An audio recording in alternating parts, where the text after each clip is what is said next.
आराधनाजी पुढे आल्या. त्यांनी नोटांच्या गड्ड्या आई मुलीवरून ओवाळून तिथे उभ्या असलेल्या नर्सच्या हातात दिल्या आणि म्हणाल्या, संपूर्ण हॉस्पिटलमध्ये मिठाई वाटून टाका. आणि सगळ्यात आधी त्यांनीच त्या छोट्या परीला आपल्या कुशीत घेतलं. छोटी परी दिसायला अगदी सुहाणीची कार्बन कॉपी होती. त्यानंतर अरविंदजींनी बाळाला आपल्या कुशीत घेतलं आणि मग सम्राटच्या हातात दिलं. सम्राटला तर समजतच नव्हतं की त्या फुलासारख्या मुलीला आपल्या हातात कसं घ्यावं.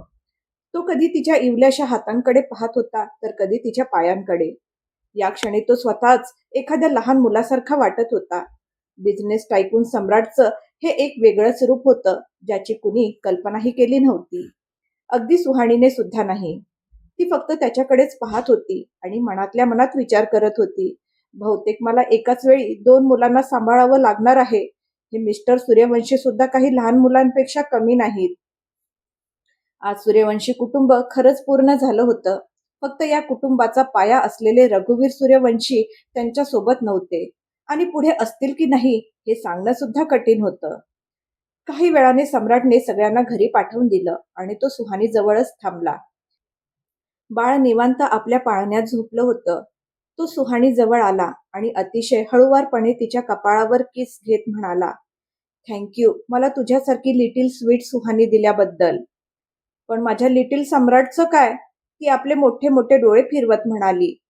सम्राट तिला चिडवत म्हणाला, तो नेक्स्ट टाइम मिसेस सूर्यवंशी. असं म्हणत त्याने तिच्याकडे पाहून एक डोळा मारला. सुहानी त्याच्या छातीवर हलकसं मारत म्हणाली, निर्लज्ज कुठले.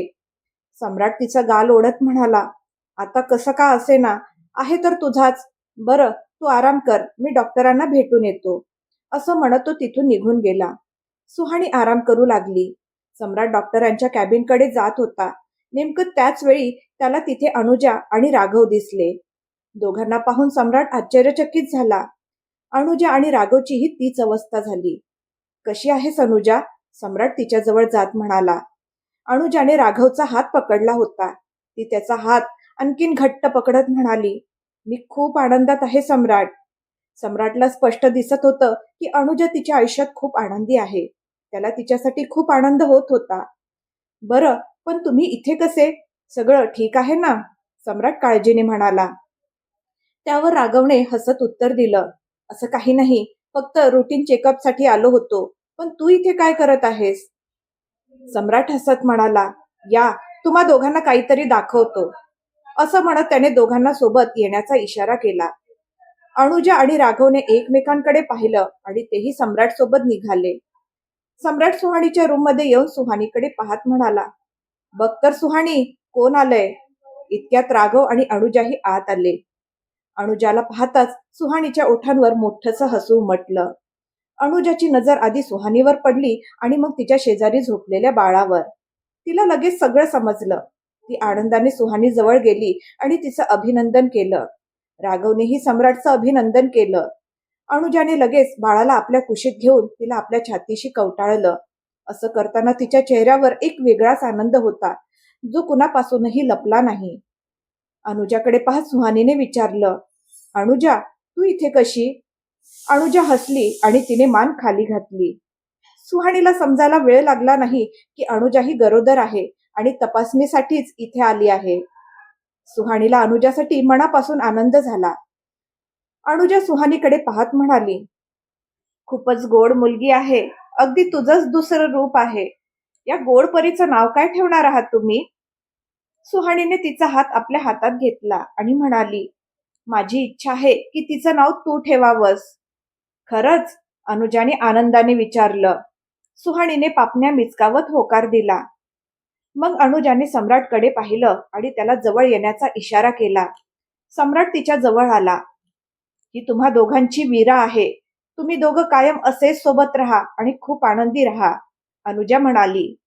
सम्राट आणि सुहानीला देखील वीरा हे नाव खूप आवडलं. त्यानंतर राघवने वीराला आपल्या कुशीत घेतलं आणि तिच्यासोबत खेळू लागला. सुहानी अनुजाकडे पाहून हसत म्हणाली, आता फक्त तुझ्या बाळाची वाट पाहायची आहे. हे ऐकताच अनुजाचा चेहरा थोडा गंभीर झाला. तिला तसं पाहून सुहानीने सम्राटकडे पाहिलं. जणू ती विचारत होती की मी काही चुकीचं विचारलं का? दोघांना असं पाहून राघवला सगळं समजलं. तो म्हणाला, खरं तर डॉक्टरांनी सांगितलंय की मिसकॅरेजचा धोका जास्त आहे. अनुजानेही त्यांना सगळी गोष्ट सांगितली की चुकीचे औषधं घेतल्यामुळे झालेल्या साईड इफेक्टमुळे तिला हा त्रास होत आहे.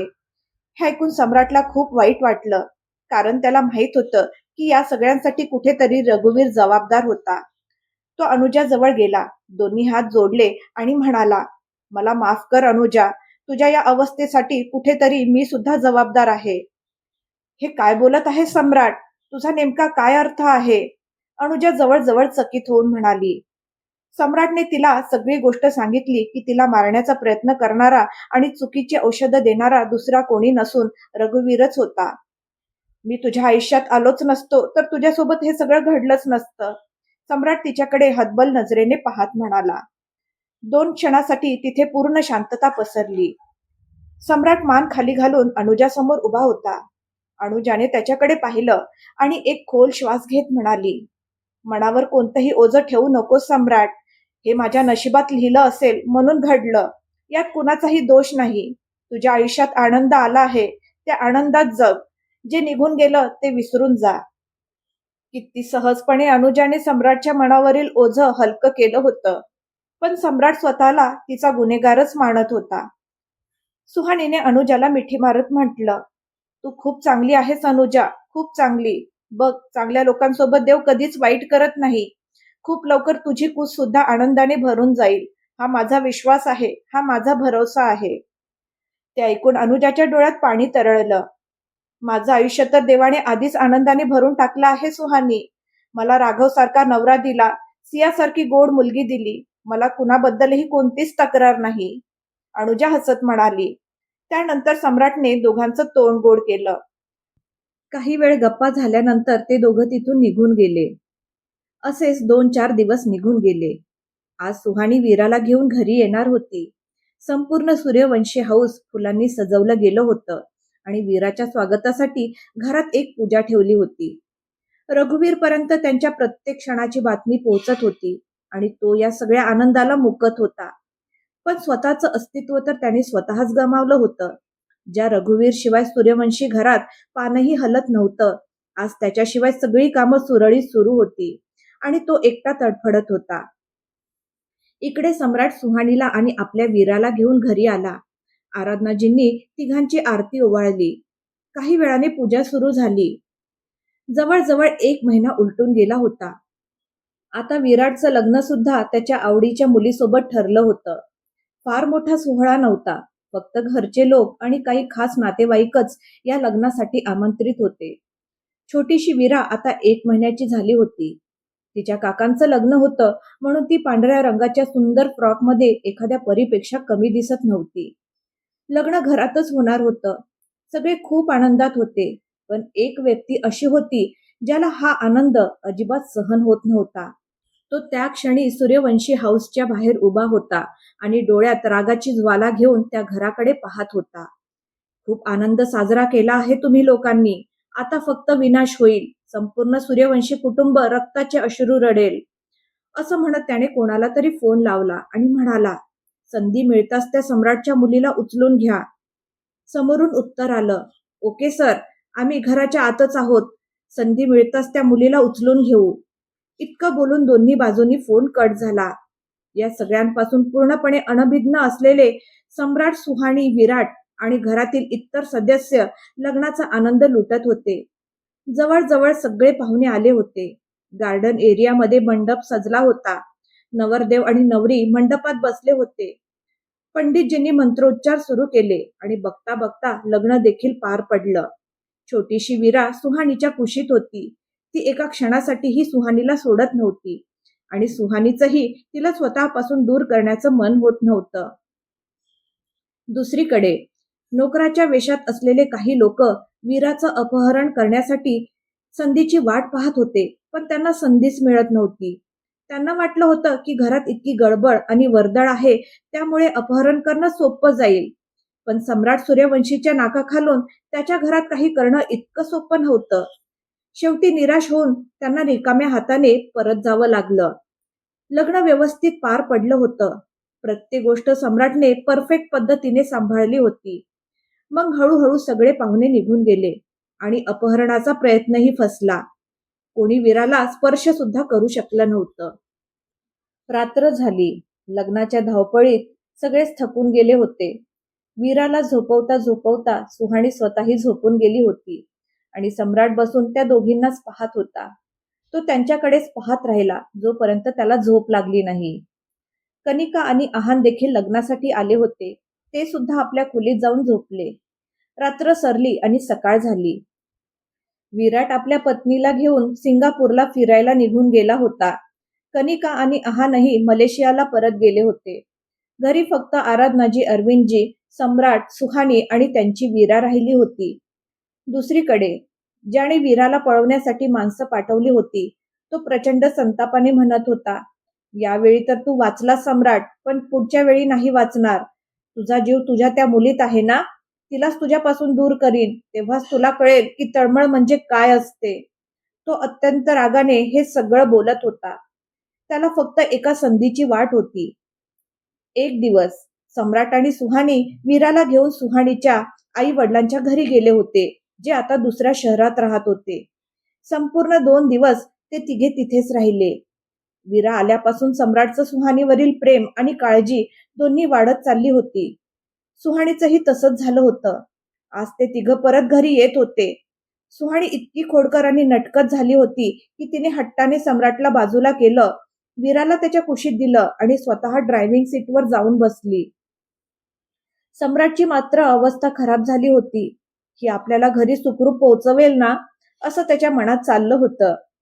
गाडी चालवताना मध्येच रस्त्यात सुहाणीची नजर पाणीपुरीवर पडली.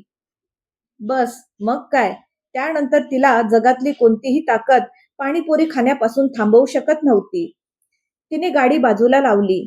तिला माहित होतं की सम्राट तिला नक्कीच खाऊ देणार नाही, म्हणून त्याच्या काही बोलण्याआधीच तिने दुधाची बाटली काढली आणि वीराच्या तोंडाला लावत म्हणाली, गुड गर्ल वीरा, मम्माला अजिबात त्रास द्यायचा नाही हा बेटा. मम्मा लगेच येते. पप्पांना पाहिजे तितका त्रास दे, ओके? असं म्हणत ती सम्राटचं काहीही न ऐकता पटकन गाडीतून उतरली. सम्राट फक्त तिला हाक मारत राहिला.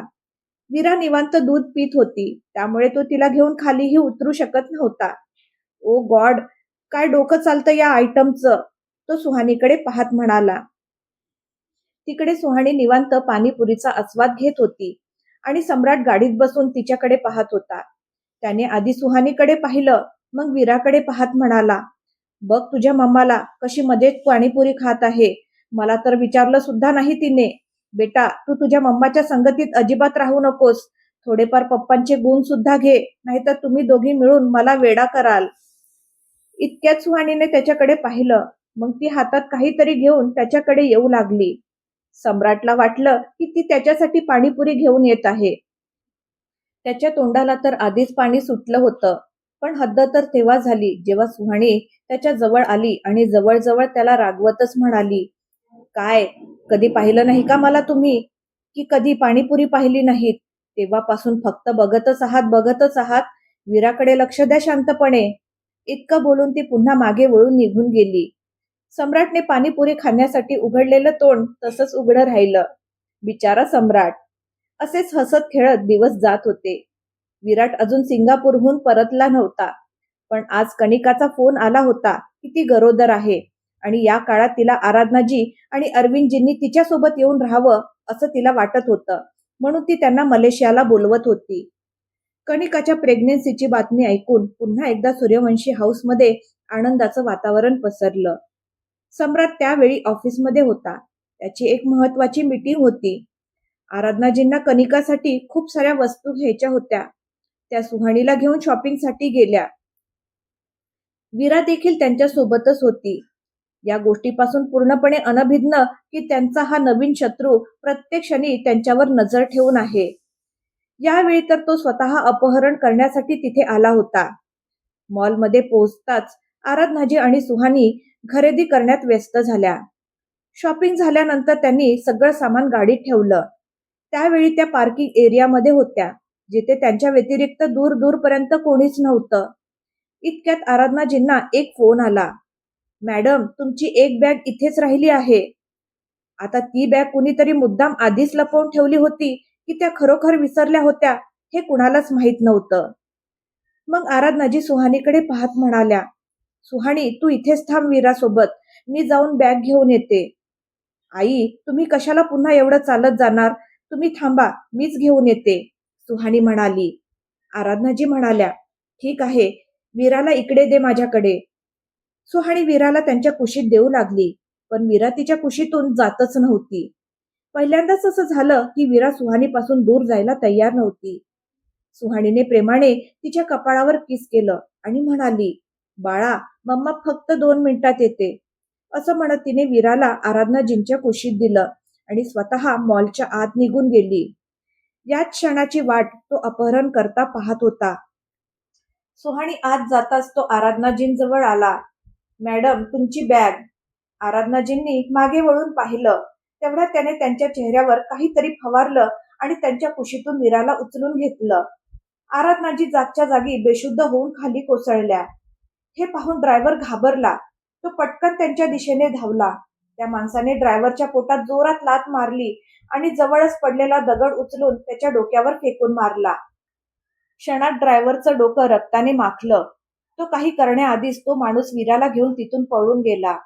आराधनाजी बेशुद्ध अवस्थेत तिथेच पडल्या होत्या. ड्रायव्हर देखील वेदनेने तडफडत जमिनीवर पडला होता. त्याच्या डोक्यातून खूप रक्त वाहत होतं.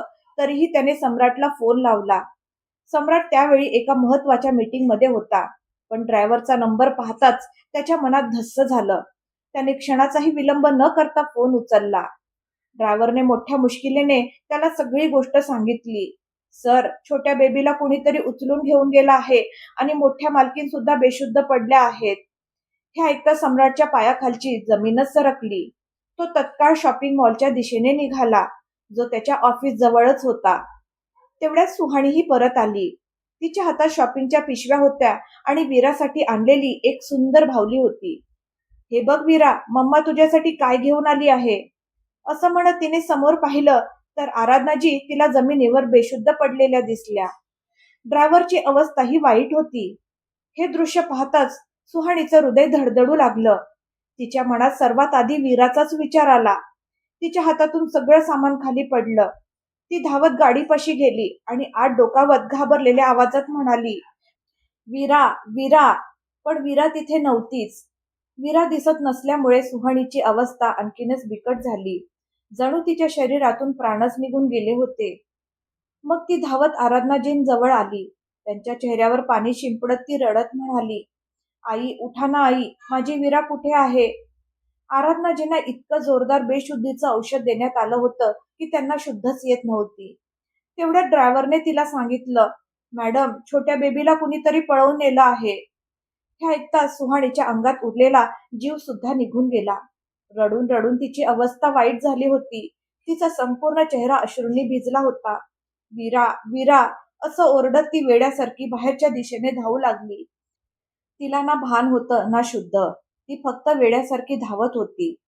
तेवढ्या सम्राट तिथे पोहोचला. त्याने ताबडतोब सुहानीला पकडलं. सुहानी त्याच्या छातीशी येऊन बिलगली. तिची अवस्था पाहून सम्राटच्याही काळजाचा थरकाप उडाला. सुहानी त्याच्याकडे पाहत रडत म्हणाली, वीरा माझी वीरा, सम्राट कुणीतरी माझ्या वीराला घेऊन गेला आहे. असं म्हणत ती त्याच्या छातीशी बिलगून ढसाढसा रडू लागली. मला माझी वीरा हवी आहे सम्राट, मला माझी वीरा हवी आहे, ती त्याचा शर्ट घट्ट पकडत म्हणाली. सम्राट सगळं काही सहन करू शकत होता, पण सुहानीच्या डोळ्यातले अश्रू नाही. आणि वीरा, ती तर त्याचा जीव होती. त्याने रागाने आपल्या मुठी आवळल्या आणि दात ओठ खात म्हणाला, रघुवीर सूर्यवंशी, यावेळी तर तुम्ही सगळ्याच मर्यादा ओलांडल्या आहेत. हे म्हणताना त्याच्या डोळ्यात भीषण संताप उतरला होता. इतका भयानक संताप की ज्याने त्याच्या वीराला हात लावला होता त्याचा अंत निश्चित होता. सुहाणी अजूनही त्याच्या छातीशी बिलगून रडत होती. रडून रडून तिची अवस्था अत्यंत वाईट झाली होती. सम्राट तिला शांत करत म्हणाला, वीरा सापडेल सुहाणी, मला माहित आहे हे सगळं कोणी केलंय, चल माझ्यासोबत. असं म्हणत तो सर्वप्रथम आराधनाजींकडे गेला. त्यांना शुद्धीवर आणलं आणि दुसऱ्या ड्रायव्हर सोबत जखमी ड्रायव्हरला हॉस्पिटलमध्ये पाठवलं. त्यानंतर तो थेट रघुवीर सूर्यवंशीकडे निघाला. आराधनाजी आणि सुहाणी देखील त्याच्या सोबतच होत्या. अरविंदजींनाही ही बातमी समजली होती, त्यामुळे तेही तिकडेच येत होते. काही वेळात सगळे तिथे पोहोचले. रागाने भरलेला सम्राट आत गेला आणि मोठ्याने ओरडला, रघुवीर सूर्यवंशी, बाहेर या. सुहाणी अजूनही रडत होती आणि आराधनाजी तिला सावरत होत्या. सम्राटचा आवाज ऐकताच रघुवीर दचकले. त्यांनी घाईघाईने आपला चष्मा नीट केला आणि खोली बाहेर आले. समोर आपल्या संपूर्ण कुटुंबाला पाहून ते आश्चर्यचकित झाले. तुम्ही सगळे इथे? मोठ्या मुश्किलीने ते एवढंच बोलू शकले. सम्राट अत्यंत तिरस्काराने म्हणाला, मला वाटलं होतं की तुम्हाला तुमच्या चुकांची जाणीव झाली असेल, तुमच्या कर्माचा पश्चाताप झाला असेल, कुटुंबाचं महत्त्व समजलं असेल तुम्हाला, पैशाची नशा तुमच्या डोळ्यावरून उतरली असेल. तो क्षणभर थांबला आणि आणखीन कठोर आवाजात म्हणाला, पण नाही, मी चुकीचा होतो मिस्टर सूर्यवंशी. यावेळी तर तुम्ही सगळ्याच मर्यादा पार केल्या आहेत. तुम्ही इतके खालच्या पातळीला जाल याचा मी कधीच विचार केला नव्हता. लाज वाटते मला की तुम्ही माझे. तो प्रत्येक शब्दावर जोर देत संतापाने बोलत होता. हे तू काय बोलत आहे सम्राट? तुझ्या बोलण्याचा अर्थ काय आहे? मी असं काय केलं आहे? रघुवीर आश्चर्याने म्हणाले, जास्त निरागस बनण्याची गरज नाही. माझी मुलगी कुठे आहे? सम्राटने सरळ प्रश्न विचारला. मुलगी म्हणजे काय? रघुवीर गोंधळून म्हणाले. सुहाणी रडत रडत रघुवीर जवळ गेली. प्लीज, असा अन्याय करू नका. माझ्या मुलीला माझ्यापासून दूर करू नका. ती खूप लहान आहे. तिच्याशिवाय मी मरून जाईन. मी तुमच्या समोर हात जोडते. मला माझी मुलगी परत द्या. प्लीज. तुम्हाला माझ्याशी प्रॉब्लेम आहे ना? विराशी तर नाही. मग तुम्ही असं का केलं? ती अक्षरशः त्यांच्या समोर गयावया करत म्हणाली. रघुवीरला काही समजत नव्हतं. तर दुसरीकडे सुहाणीची अवस्था पाहून सम्राटचा राग आणखीनच वाढत चालला होता. तो रघुवीरवर गरजत म्हणाला, माझ्या संयमाचा अंत पाहू नका रघुवीर सूर्यवंशी. सरळपणे सांगा, माझी वीरा कुठे आहे? काय केलं तुम्ही तिच्यासोबत? तिला कुठे लपवलं आहे? हे ऐकताच रघुवीरच्या पायाखालची जमीन सरकली. ते हादरून म्हणाले, वीरा? वीराला कुणीतरी घेऊन गेलं? कसं? कधी? तेही आता चिंताग्रस्त झाले होते. पण सम्राटला हे सगळं नाटक वाटत होतं. जास्त अभिनय करू नका. तुम्हाला काय वाटतं, तुमच्या या खोट्या गोष्टींवर आणि बनावट दिखाव्यावर मी विश्वास ठेवेन? मी तुम्हाला ओळखत नाही का? तुम्ही माझा आणि माझ्या कुटुंबाचा किती तिरस्कार करता हे मला चांगलंच माहीत आहे. मला उद्ध्वस्त करण्यासाठी तुम्ही कोणत्याही थराला जाऊ शकता आणि आज तर तुम्ही ती मर्यादाही ओलांडली आहे. पण मी माझी मर्यादा ओलांडल्या आधीच माझी मुलगी मला परत द्या. त्यातच तुमचं भलं आहे. नाहीतर जर मी माझी मर्यादा ओलांडली तर आज इथे वादळ येईल. सम्राट त्याच्या डोळ्यात डोळे घालून म्हणाला. सम्राटचं हे रूप पाहून रघुवीरच्या डोळ्यात पाणी आलं. ते सम्राट समोर हात जोडत म्हणाले, मी माझ्या चुकांबद्दल आधीच खूप शर्मिंदा आहे. मी माझ्याच नजरेतून खाली पडलो आहे. माझ्यावर हा आरोप करून मला माझ्या नजरेतच आणखीन खाली पाडू नकोस सम्राट. मी खरं सांगतोय, मला खरंच माहित नाही की वीरा कुठे आहे. मी तिला पळवून नेलेलं नाही. मी इतक्या खालच्या स्तराचा नाही की एका छोट्याशा मुलीसोबत असं काही करेन. हे ऐकताच सुहाणी सम्राटकडे पाहत रडत म्हणाली, मग माझ्या वीराला कोण घेऊन गेलं असेल सम्राट? माझ्या वीराने कोणाचं काय बिघडवलं होतं? माझं बाळ, माझी वीरा. असं म्हणत ती तिथे जमिनीवर बसली आणि ढसाढसा रडू लागली. सम्राटला मात्र रघुवीरच्या शब्दांवर अजिबात विश्वास नव्हता. तो पुन्हा त्यांच्यावर गरजला, बंद करा तुमचं हे नाटक. तुमच्या एकाही शब्दावर माझा विश्वास नाही रघुवीर सूर्यवंशी. सरळ सांगणार आहात की नाही? रघुवीर असह्यपणे म्हणाले, माझ्यावर विश्वास ठेव. वीरा माझ्याकडे नाही. मग ती कोणाकडे आहे? सम्राट पुन्हा गरजला. तुझी वीरा आमच्याकडे आहे. मागून अचानक कुणाचा तरी आवाज आला आणि त्याच वेळी वीराच्या रडण्याचाही आवाज ऐकू आला.